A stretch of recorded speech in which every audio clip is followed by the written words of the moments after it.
소방공무원 수험생 여러분 안녕하십니까? 소방학개론을 담당하고 있는 이종우라고 합니다. 자, 이번 시간에 저희 드디어 이제 문제풀이 교재를 한번 들어가 보도록 하겠습니다.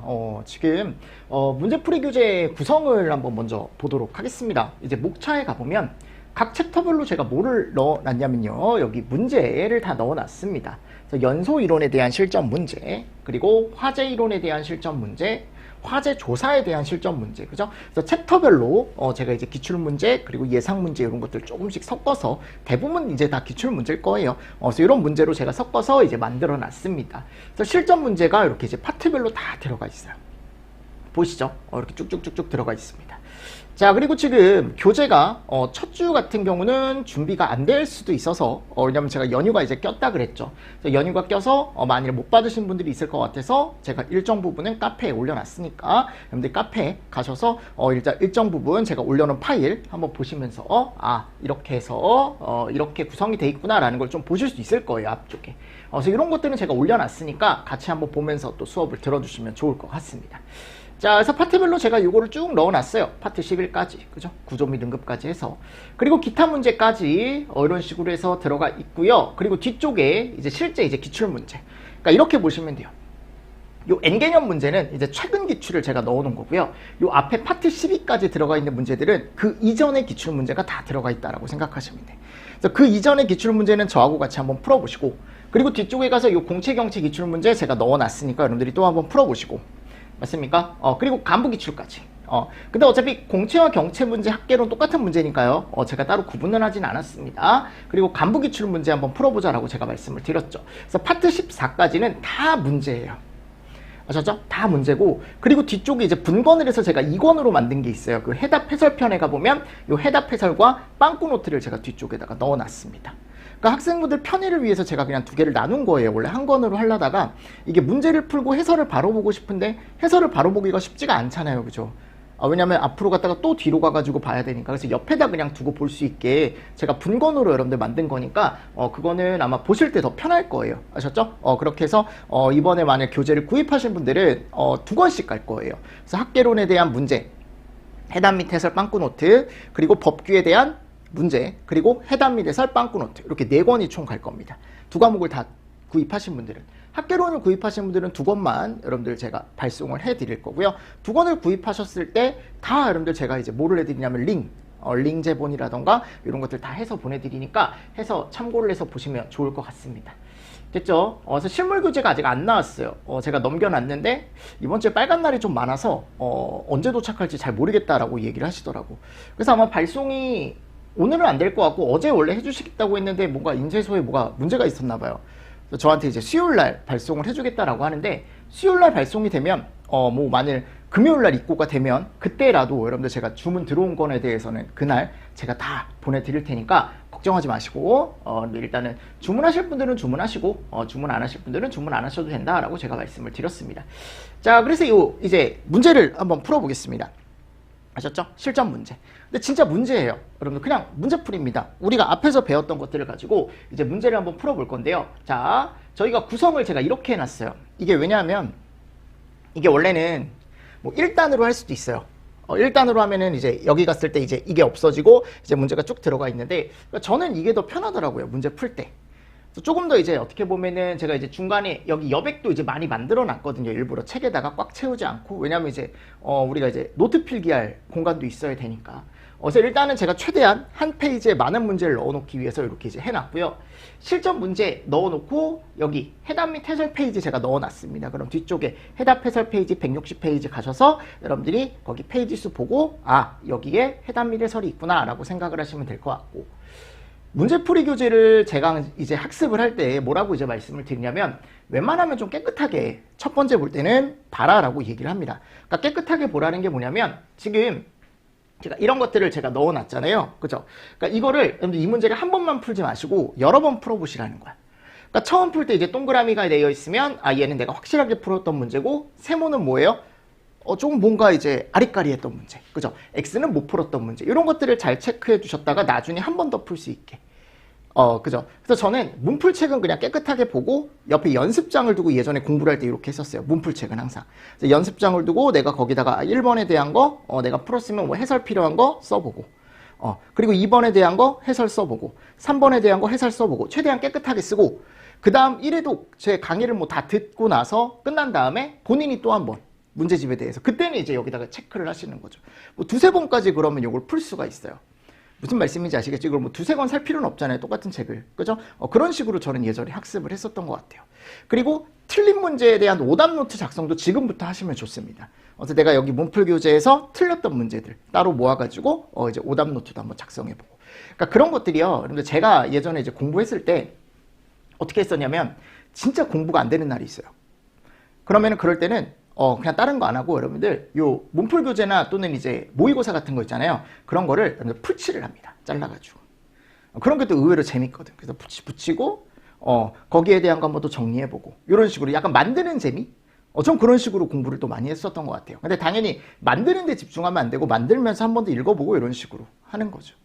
그래서 제가 예전에 이제 공부를 했을 때 저는 이론에 대한 공부 딱 1회독 여러분들 하고 그리고 나머지 공부들이 나머지 문제풀이 위주로 공부를 했던 것 같아요.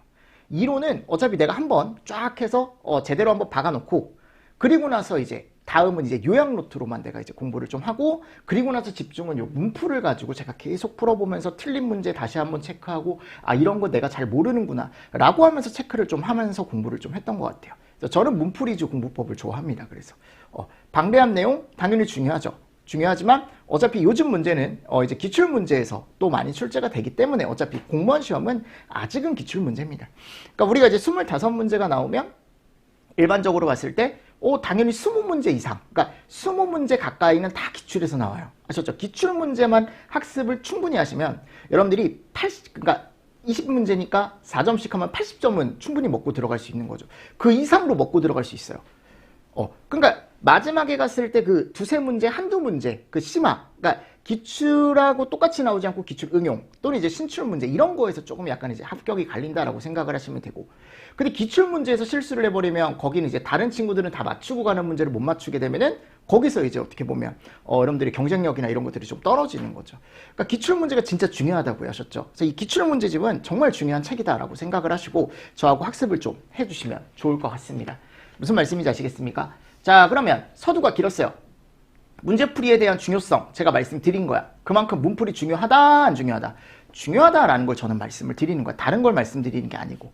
무슨 말씀인지 아시겠죠? 자, 그럼 파트 1에 가보면 이제 연소 이론에 대한 우리 뭐를 볼 거냐면요. 실전 문제를 한번 풀어보겠습니다. 200문제가 들어가 있어요. 연소 이론 파트 문제가 제일 많습니다. 왜냐하면 과거에도 연소 이론이 시험 문제가 가장 많이 나왔으니까요. 그죠?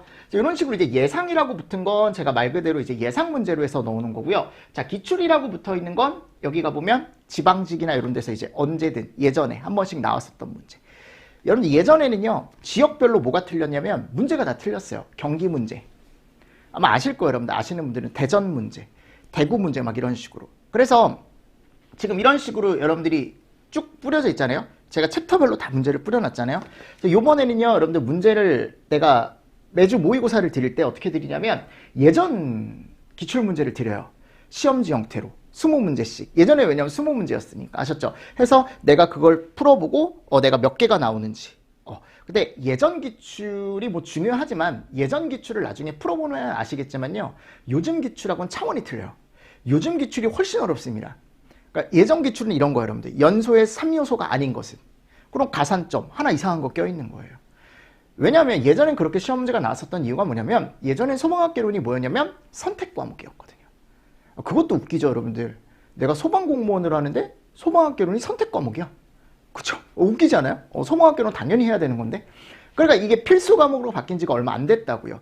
그래서 이게 선택 과목일 때, 소방학개론이 선택 과목일 때 일반직 공무원 하는 친구들이 소방직을 엄청 많이 봤어요. 그래서 소방학개론 안 보면 되니까 걔네는. 본인들이 일반직에서 하던 거 그대로 가지고 와서 이런 식으로 선택해서 볼 수가 있어서. 근데 요즘은 그게 안 되죠. 그리고 요즘은 체력 비중이 워낙 높아졌기 때문에 그런 식으로 유입되는 인원이 거의 없습니다. 근데 예전엔 진짜 많았어요. 근데 그거는 뭐 옛날 얘기니까요. 옛날 얘기니까. 그래서 예전 시험 문제가 조금 쉬웠어요. 여러분들 보시면 알겠지만. 제가 매주 이제 테스트 문제를 드리겠지만.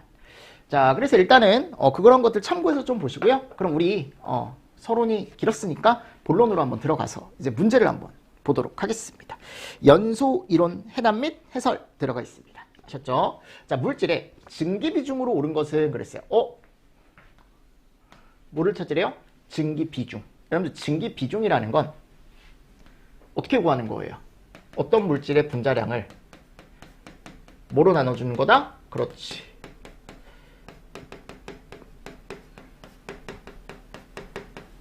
기억하시죠? 그죠? 그럼 공기 분자량은 얼마예요? 29죠. 그럼 여기다가 29를 넣어주는 거죠. 이렇게. 맞습니까? 이런 식으로.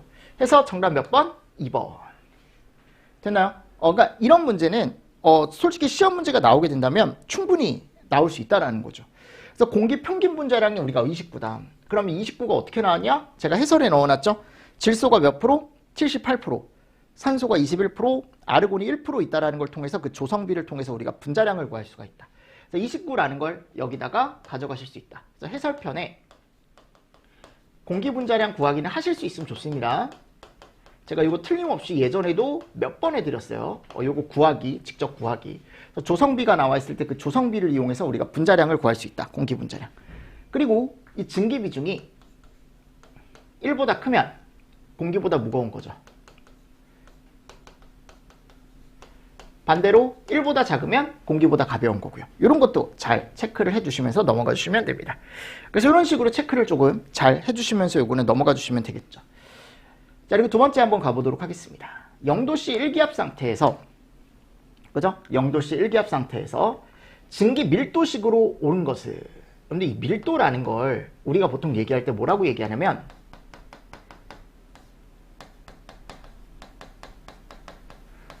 기체 쪽에 이제 분자량을 얘기하는 거죠. 또는 최적을 얘기하는 거죠. 맞습니까? 자, 근데 제가 이제 예전에 아보가드로라는 걸 말씀을 드렸을 거야. 모든 기체 1몰은 0도씨 1기압 상태에서 맞습니까? 부피가 22.4 리터를 갖는다. 또는 메타 3승을 갖는다. 이 메타 3승일 때 얘가 킬로몰이죠. 킬로몰. 맞습니까? 그래서 이게 이제 무슨 가드로? 아보가드로다. 아보가드로.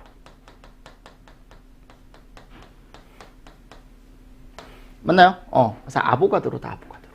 그래서 이 아보가드로 법칙이라는 걸 여러분들이 알고 계시면 이게 밑에 얘가 들어가다 보니까 근데 우리가 밀도를 로우라고 얘기하거든요. 로우. 그래서 우리가 밀도를 구할 때 최적분의 질량이라는 공식을 알고 있으면 충분히 구하실 수 있다. 그래서 밑에 뭐가 들어가야 돼요? 22.4가 들어가야 된다는 거예요. 이건 아보가드로 법칙에 의해서. 무슨 말씀인지 아시겠습니까? 네, 그래서 이렇게 해서 여러분들이 문제를 또 풀어주시면 되겠죠. 그래서 2번, 1번 이렇게 답을 체크를 하시고 자, 풀고 나서요. 내가 답을 아래에서 바로 확인할 수 있게 제가 밑에 넣어놨거든요. 여기 보이세요? 맞습니까? 이런 식으로 확인할 수 있게 제가 밑에 넣어놨으니까 답만 빠르게 체크할 수 있게 제가 넣어놨습니다. 자, 그리고 3번 한번 보도록 하겠습니다. 3번. 발열 반응의 설명으로 옳지 않은 것은 그랬습니다. 자, 발열 반응이란 반응물이 에너지를 외부로 방출하는 반응이다. 발열이라 함은 이만한 10이라는 에너지가 있으면 바깥쪽으로 여러분들 3을 방출을 하는 거다. 그럼 얘가 어떻게 된다? 7이 된다. 작아지죠. 그죠? 3을 방출을 했기 때문에. 그죠? 일단 외부로 방출을 했습니다. 발열 반응은. 그리고 에너지를 방출했으니까 본인이 10을 가지고 있던 게 7이 되겠죠. 에너지가 낮아졌죠. 그죠? 무슨 말씀인지 아시죠? 발열 반응 시 반응물의 에너지. 얘가 반응물이죠. 그리고 얘가 생성물이죠. 에너지보다 크다. 오케이. 세 번째, 발열 반응의 대표적인 예로는 말도 안 되는 거지. 그지? 우리가 발열 반응의 대표적인 걸로는 연소가 있다. 맞죠, 여러분들? 그럼 흡연은 반대겠네요. 그럼 흡연은 에너지를 외부로 방출하는 게 아니고 외부에 있는 걸 내부로 흡수하는, 그죠? 반응을 얘기하는 거고, 발열 반응은 에너지를 방출할 에너지가 낮아지지만 흡열 반응은 에너지를 빨아들여서, 그죠? 에너지를 주변에서 빨아들여서 에너지가 높아지는 반응이 되는 거고요. 흡열 반응은 반응물의 에너지가 생성물의 에너지보다 작죠, 그죠? 왜냐하면 반응물이 처음에 작았다가 이제 빨아들이면서 몸집이 더 커지는 거죠, 그죠? 서로 반대다. 그럼 옳지 않은 걸 찾아라라고 하면 몇 번이다? 4번이다. 이런 식으로 체크를 또 잘 해주시면서 넘어가 주시면 될 것 같습니다. 자, 그리고 4번 보도록 하겠습니다. 4번. 다음은 물질과 열의 정의에 대한 설명이다. 옳지 않은 것은 그랬어요, 그죠? 그러면 지금 여기 현열이라는 게 나와요. 현열. 현열은 우리가 시멘트라고 했었죠. 시멘트. 그럼 이 시멘트는 델타 T가 있기 때문에 무조건 얘가 있어야죠. 근데 뭐가 없다? 얘가 없다. 맞습니까? 그래서 온도 변화를 수반하지 않고 일단 여기서 나가는 거야. 여러분들. 수반하지 않고가 아니고 수반을 하죠. 상변화로 생성되는 에너지이며 잡열은 상의 변화를 수반하지 않고, 그죠? 1도 올릴 때 필요한 에너지다. 그러니까 지금 이거에 대한 설명은요, 우리가 이제 보통 얘기했을 때 이렇게 온도 1도씩 올릴 때 필요한 에너지. 자, 우리가 얘를 상의 변화가 수반되지 않고 이렇게 간다 그랬잖아요. 그러니까 이것도 우리가 뭐를 얘기하는 거예요? 시멘트를 얘기하는 거죠. 그러니까 서로 두 개가 어떻게 돼 있다, 지금? 반대로 돼 있다라는 겁니다, 제 말은. 맞습니까? 그래서 이게 이제 현열과 잡열에 대한 설명이 서로 반대로 들어가 있으니까요. 여러분들이 그것만 잘 보시면 된다. 그래서 옳지 않은 건 몇 번이다? 1번이다. 됐습니까? 그래서 시멘트와 RG에 대한 것만 여러분들이 잘 알고 계시면 풀 수 있는 문제 중에 하나죠. 두 번째, 비열은 단위 질량의 물체 1g을 1도씨 올리는 데 필요한 열량과 1g의 온도를 1도씨 올리는 데 필요한 열량과의 비율. 그러니까 이거를 여러분도 어떻게 보시면 되냐면 여기 단위 질량 물체 1g에 1도씨 올리는 데 필요한 열량과 물 1g의 온도를 1도씨 올리는 데 필요한 열량과의 비율을 얘기한다. 그러니까 우리가 물의 비열을 몇으로 봐요? 우리가 1로 보죠. 맞습니까? 그러니까 얘를 기준으로 잡아서 다른 물질의 비열을 구할 수가 있습니다. 근데 제가 뭐라 그랬어? 어차피 정의만 알고 계시면 된다 그랬죠? 그래서 비열이라고 하는 정의는 어떤 물질이 있을 때 그 물질 1g 또는 1kg이 있을 때 걔를 1도씨 올리는 데 필요한 열량이다. 그죠? 뭐 예를 들어 A의 비열이 2다. 근데 어차피 물과 비교하면은 물이 1이잖아요. 그럼 어차피 얘는 2죠. 얘가 1이니까. 그러니까 서로 비교한 값이라고도 얘기를 한다. 근데 중요한 게 물의 비열은 1이다라는 걸 알고 계시고 비열에 대한 정의만 확실하게 알고 계시면 된다. 그죠? 그러니까 이건 맞는 얘기죠. 야, 그리고 여러분들 이 BTU라는 단위는 이게 외국에서 쓰는 거야. 외국에서. 우리나라에선 잘 안 써요. 시험 문제 잘 안 나올 거야. 그럼 이 BTU라는 단위는요, 얘를 가지고 얘기를 하는 거야. 단위가 좀 다르죠. 우리는 g을 써요. 또는 킬로그램을 씁니다. 근데 이제 미국 같은 데서는 뭐를 쓰냐면 파운드를 쓰는 거죠. 이거 헬스 하시는 분들은 아실 거예요, 여러분들. 파운드라는 단위. 그리고 여기 화씨. 우리 화씨 안 쓰잖아요. 그죠? 맞습니까? 올리는 데 필요한 열량을 우리가 BTU라고 얘기하는데, BTU. 융점은 대기압에서 고체가 용융하여 액체가 되는 온도, 녹는 온도를 얘기한다. 맞죠? 그럼 B점은 끓는 점을 얘기한다 그랬죠? 얘는 끓어서 뭐가 되는 거예요? 액체가 얘가 되는 거죠? 무슨 말씀인지 아시겠습니까? 네. 그래서 이건 정답이 몇 번이다? 1번이다. 1번. 옳지 않은 거 찾아라라고 했으니까요. 그리고 항상 문제를 풀 때 여러분들 옳은 것과 옳지 않은 것 꼭 여러분들 구분하셔야 됩니다. 왜냐하면 그거를 잘 또 읽지 않고 옳은 것은 옳지 않은 것을 또 잘못 보고 문제를 풀고 나오는 경우가 되게 많아요. 그죠? 그래서 학생들이 좋은 이제 습관을 들인 친구들이 뭐 어떤 의미인가 이런 거 말고 이제 옳은 것은 이라고 할 때 여기다가 동그라미, 옳지 않은 것은 이라고 했을 때 여기다 X 이런 식으로 확실하게 표현을 하고 가더라고요. 그러니까 그렇게 푸는 게 맞거든요. 왜냐하면 실수를 줄여야 되니까. 이런 습관을 들이는 것도 좋습니다. 아셨죠? 자, 5번. 물은 기화열, 증발열이 오삼구다. 오징어 삼겹살 구이다. 기억하십니까? 오삼구다. 오징어 삼겹살 구이다. 어떤 의미인가 그랬어요. 이 무슨 의미입니까 이거? 오삼구. 제가 뭐라 그랬어요? 물입니까? 그죠? 물이죠 일단. 물이 얼음으로 간대요. 말도 안 되는 거지. 얼음이 물로 간대요. 말도 안 되는 거죠. 물이 물로 간다. 물이 수증기로 간다. 자, 물이 물로 간다. 이거에 대해서는 우리가 얘기를 안 하죠. 그죠? 맞습니까? 그럼 우리가 뭘로 갈 때? 자, 보세요. 100도씨의 물이 뭘로 갈 때? 수증기로 갈 때. 539의 열량이 필요하다. 그래서 우리가 얘를 뭐라고 한다?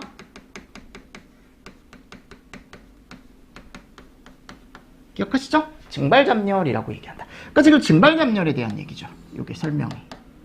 맞죠? 그리고 또 뭐가 있어요? 잡열 값에 얘도 있죠? 얘는 이제 뭐예요? 얘가 얼마다? 80이다. 그죠? 맞습니까? 이런 것도 같이 보시면 좋겠죠. 이런 것들 잘 보시면서 넘어가 주시면 좋을 것 같습니다. 그러니까 이거 의미만 찾는 거야, 그냥. 의미만 찾는 거니까 어렵지 않은 문제다라는 거고. 6번 문제. 요거 우리 연습 진짜 많이 했죠, 그쵸? 자, 얼음이, 여기 보세요. 1g이 수증기 100도가 되고 싶대요. 그때 필요한 열량은 그랬죠. 그러면 얼음 0도씨가 0도씨잖아요, 지금. 얘가 녹기 시작해요. 녹아서 얘가 되고, 물 0도씨가 물 100도씨로 끓고, 자, 이제 수증기로 가죠. 물 100도씨가 얘로 가는 거죠? 무슨 말씀인지 아시겠습니까? 네. 그러면 이때는 RG, 그죠? 이때는 시멘트, 이때는 RG가 되는 거죠. 자, 그럼 여기는 우리가 이제 융해가 된 거잖아요, 그죠? 그럼 80 곱하기 1. 왜냐면 여기 지금 1g이라고 나와 있잖아요, 그죠? 이거 이제 여러분들 풀 줄 아시죠? C는 비열, M은 무게, 그리고 델타 T 100. 얘가 되는 거고. 맞습니까? 자, RG. 자, 이제 끓는 거죠. RG. 그럼 얘는 539에 1.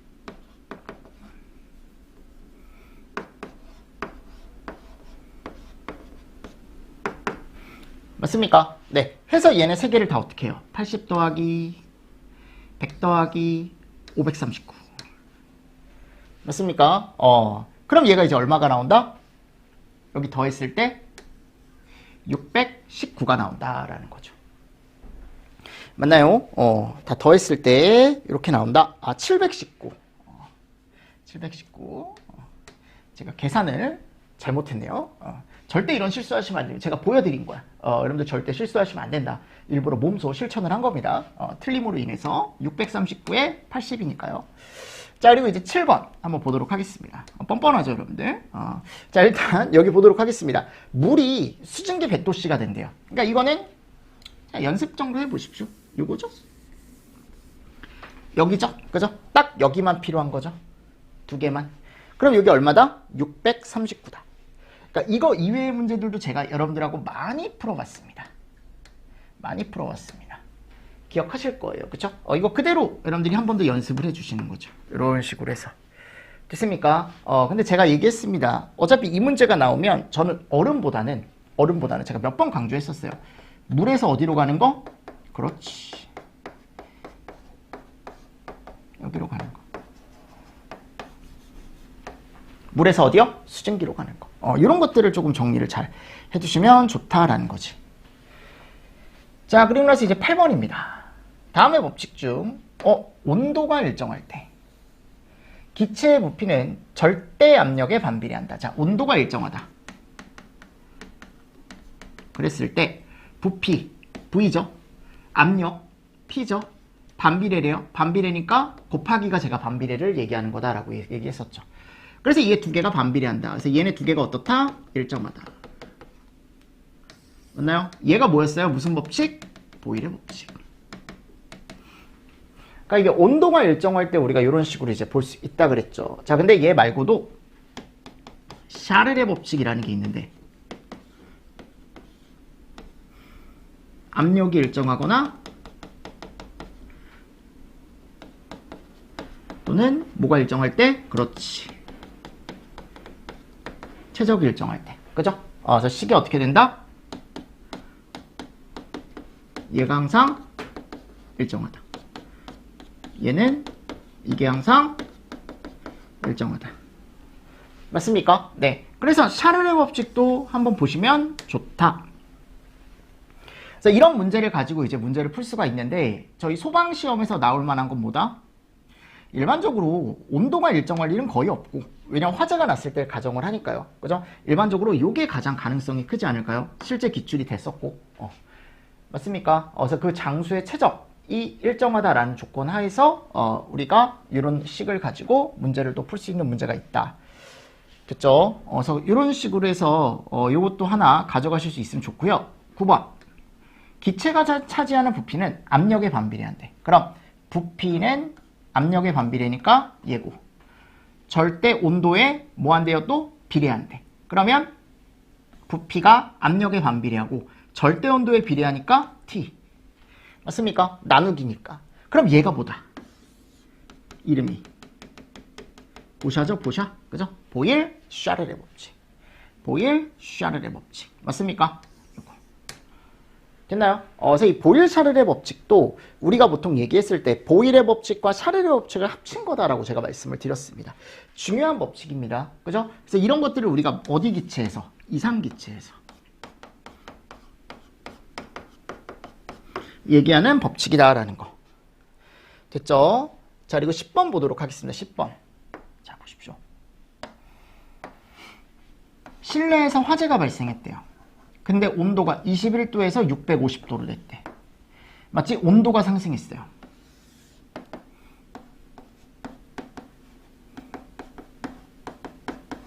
공기는 몇 배 팽창이 되겠는가? 대기압은 공기가 유동하여 화재 전후가 같다고 가정한다. 맞죠, 여러분들? 대기압은 지금 같대요. 맞죠? 근데 지금 뭐를 물어봤어요? 팽창이 몇 배가 되겠는가? 그러니까 이거 잘 보셔야 돼요, 여러분들. 공기가 유동하여 화재 전후가 대기압이 같대. 압력이 같대요. P가 일정하대요. 그럼 P가 일정하다라는 걸 놨을 때 우리는 T1분의 V1은 T2분의 V2다. 맞습니까? 그러니까 지금 온도가 올라갔을 때 공기가 팽창이 된 거야, 지금. 얘를 줬으니까요. 그럼 여기 갔을 때 처음 온도가 몇 도예요, 지금? 21도죠. 근데 이거 21도를 우리가 절대 온도로 바꿔줘야 되니까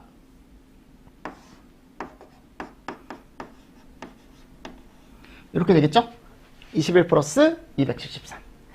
그리고 위쪽에 갔을 때 이제 최적이죠, 최적. 그럼 최적 같은 경우는 우리가 지금 얘기했을 때 모르죠, 얘를. 맞죠? 그리고 나서 이제 온도예요, 온도. 온도가 지금 650도로 됐대요.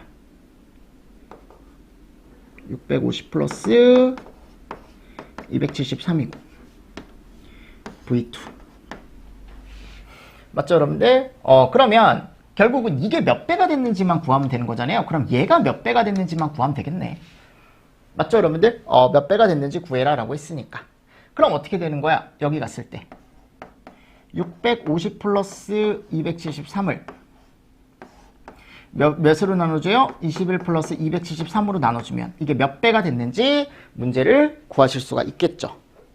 맞죠? 그래서 이게 이제 몇 배 정도 나오냐면 3.13배 정도 나와요.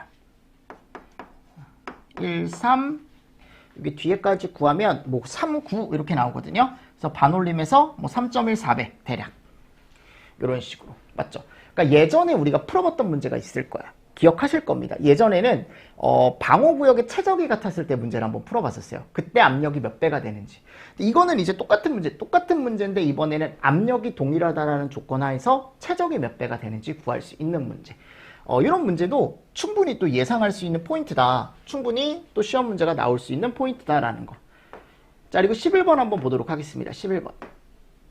다음은 연소에 관한 설명이다. 옳지 않은 것을. 옳지 않은 겁니다. 옳지 않은 거. 자, 저 이거 X표 안 칠게요. 여러분들 치실 수 있는 분들 한번 쳐보시고 1번 연소란 빛과 발열 반응을 수반하는 산화 반응. 오케이. 빛, 발열, 산화 제대로 들어가 있죠. 3요소란 그죠? 4요소란 얘까지 들어가 있죠. 연쇄 반응까지. 산소는 가연성 물질로 그 양이 많을수록 자, 이건 맞아요. 왜냐면 얘는 조연성이잖아요.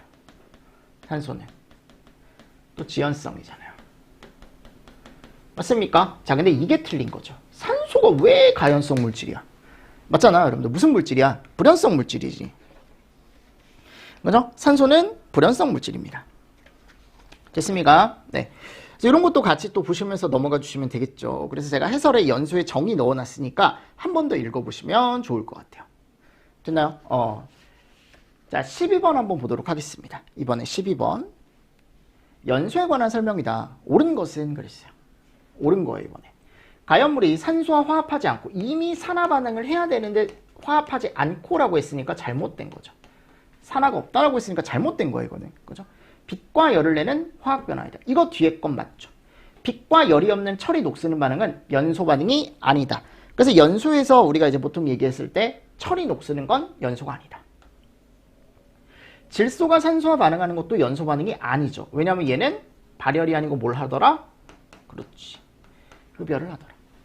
산화는 산소를 얻거나 일단 얘는 맞아요. 수소 또는 전자를 얻는 게 아니고 뭐예요? 잃는 것이죠. 그죠? 그러니까 이런 것들을 여러분들이 또 체크를 잘 해주셨다가 아 이런 게 있구나. 그래서 옳은 걸 찾아라 라고 하면 몇 번밖에 없다? 2번밖에 없다. 이렇게 가져가 주시면 되는 거죠.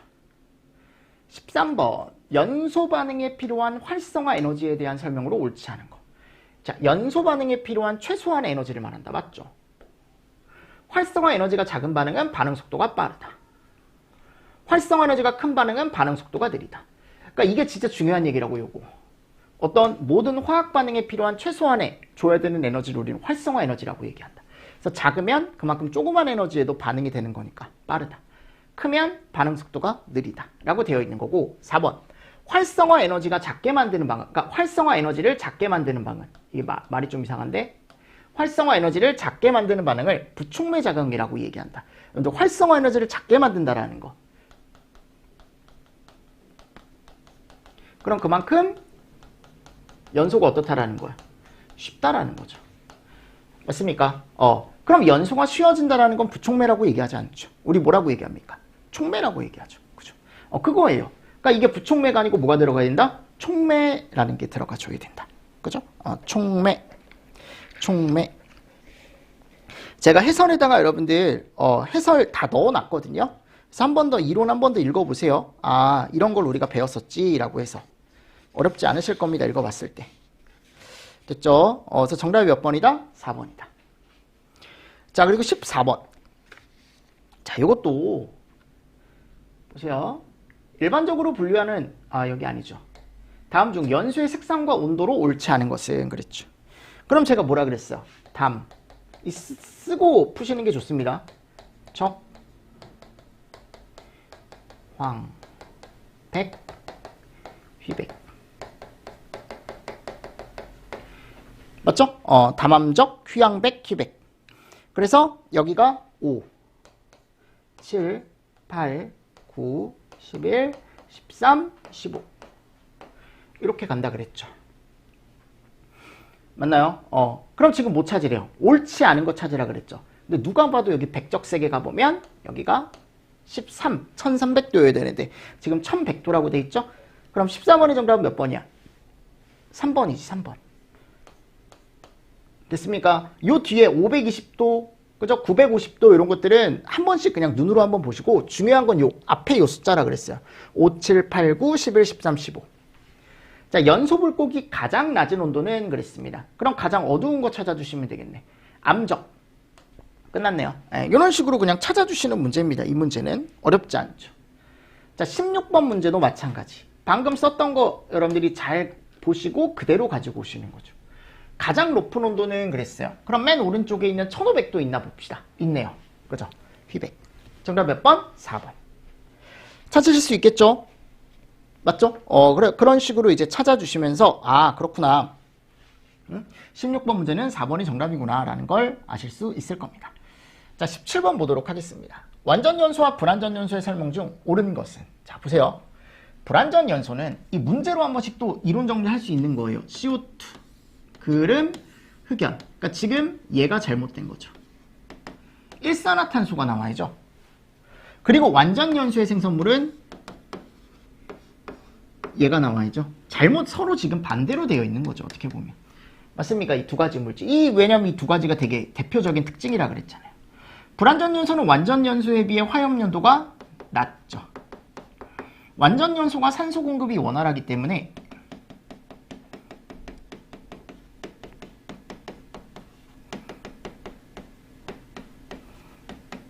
온도가 훨씬 높고 잘 탄다라고 제가 말씀을 드렸습니다.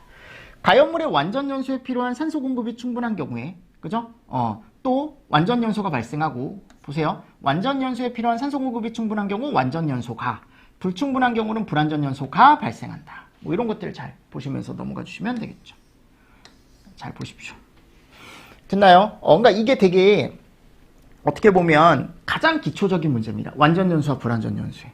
그럼 불완전 연수의 가장 대표적인 원인으로는 올해도 시험 문제 나왔죠. 이거 예전에도 이렇게 시험 문제가 나왔습니다. 산소가 불충분하거나 또는 온도가 낮을 경우. 가장 대표적인 거. 그죠? 그래서 여기가 보면 옳지 않은 거 찾으래요. 공기량이 부족하대요. 이게 산소량이 부족하다라는 거죠. 그죠? 연소 생성물의 배기량이 불량하대. 배기량이라는 건 내가 예를 들어 여기 실내가 있으면 여기 배기 팬 같은 걸 달아 놓는다고요. 그럼 불이 났을 때 여기서 연기가 이 팬이 윙하고 돌면서 막 빠져나가야 되는데 이게 잘 안 된다라는 거예요. 지금 팬이 잘 안 돈다라는 겁니다. 그럼 어떻게 해야 돼요, 여러분들? 배기량이 불량하다라는 건 연기가 잘 안 나간다라는 거니까 여기 연기가 많아지니까 산소량은 줄어들겠죠. 그런 개념으로 보셔야 돼요. 자, 가연물의 양이 너무 많대. 그러니까 가연물은 진짜 많은데 얘를 태울 만한 산소가 점점 모자라지겠죠. 가연물이 많아진다라는 건 반대로 생각하시면. 그런 얘기입니다. 그래서 주위 온도가 너무 높다. 아니라고. 어떨 때? 그렇지. 낮을 때. 맞죠? 그래서 이거 원인 4가지 제가 예전에도 설명을 많이 드렸을 거야. 그래서 불완전 연소의 발생 원인 제가 해설에 넣어놨습니다. 공기와 접촉이나 혼합이 불충분할 때 또는 불꽃 온도가 낮아질 때, 그죠? 그리고 공기흡이 잘 안 되고 연소가스 배출이 잘 안 될 때, 이런 개념들 같이 또 보시면서 넘어가 주시면 좋겠죠. 됐습니까? 네. 자, 그리고 나서 이제 19번 메탄이 1메타3승 완전 연소식에서 산소의 부피를 구해라 라고 했어요. 그럼 우리 메탄, 자, 복습 또는 메테인이죠, 그죠? 메테인은 산소 몰수가 이렇게 필요하더라. 그리고 완전 연소 반응식이 이런 식으로 꾸려질 수 있다라고 제가 말씀을 드렸고, 중요한 건 얘다. 맞죠? 자, 그리고 나서 에테인이죠. 3.5가 있어야 완전 연소가 되고 여기는 다 1몰씩 늘어나더라. 맞습니까? 네. 해설에는 제가 다 넣어놨습니다. 됐죠? 자, 그리고 프로판은 5죠.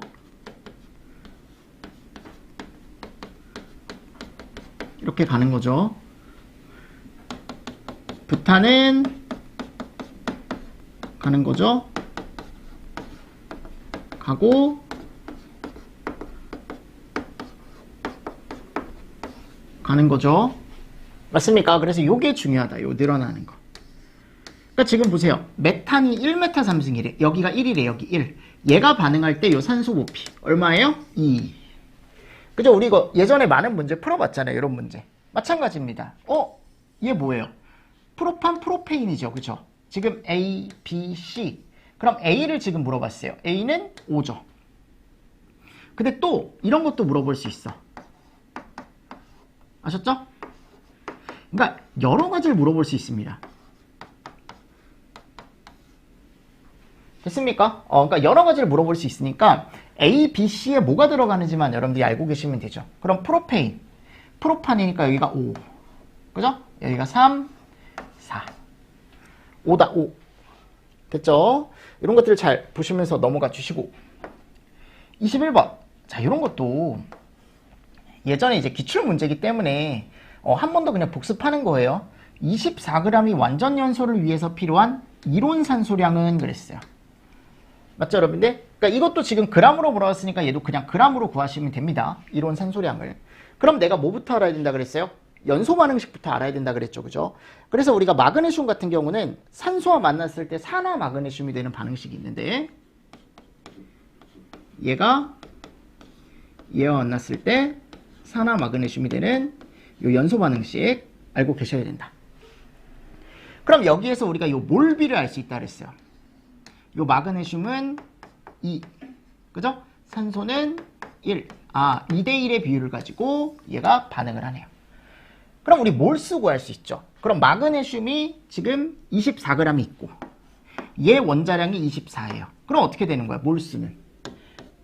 마그네슘의 몰수는 m분의 w다. m은 뭐예요? 원자량, 분자량이죠. 그럼 여기가 24. 그리고 여기가 24. 몰수가 1몰이 나오는 거죠. 그럼 2대1이었으니까 산소는 몰수가 얼마가 나오는 거예요, 결국? 0.5몰이 나오는 거죠. 2대1에 의해서. 맞습니까? 그럼 얘를 가지고 우리는 거꾸로 몰수가 지금 0.5몰이죠? 산소는 m분의 w다. 그럼 내가 지금 문제에서 구하고 싶은 건 얘를 구하고 싶은 거야. 산소량. 그러면 0.5는 m은 지금 5, 그죠? 16이지만 얘가 지금 O2와 반응한 거잖아요. 그래서 O2니까 얘가 되고 W. 얘를 구하는 거지, 그치? 그럼 W는 몇 g이 나와요? 16g. 이거 제가 예전에 뭐라고 했었냐면 숫자 바뀌어서 충분히 나올 수 있다고 말씀을 드렸습니다. 그죠? 그래서 학습을 할 때 제대로 한번 학습을 해두셔야 된다라고 말씀을 드렸어요. 어려우셔도 한 번 정도는 푸실 수 있어야 됩니다. 예전에 한번 나온 문제이기 때문에. 그래서 예전에 제가 이제 모의고사나 이런 거 이제 문제를 내가 이제 매주 내줬잖아요. 그죠? 연습 문제를. 연습 문제 내줄 때 이런 것들에 대한 것들을 제가 숫자를 좀 바꿔가지고 그죠? 뭐 이거 48로 바꾸기도 하고 해서 한번 풀어봐라 라고 아마 제공을 해드렸을 거예요. 그러니까 그런 문제도 한 번씩 풀어보시고. 됐죠? 정답은 2번이다. 됐습니까? 자, 그리고 나서 22번. 일반적으로 분류하는 연소 3요소에 해당하는 것은 가산점이죠. 가산점. 이렇게 찾아주시는 거지. 그치? 뭐 이거는 여러분 너무 쉬운 문제라. 예전에 진짜 이런 문제가 많이 나왔어요. 4요소로 옳지 않은 것은 가산점의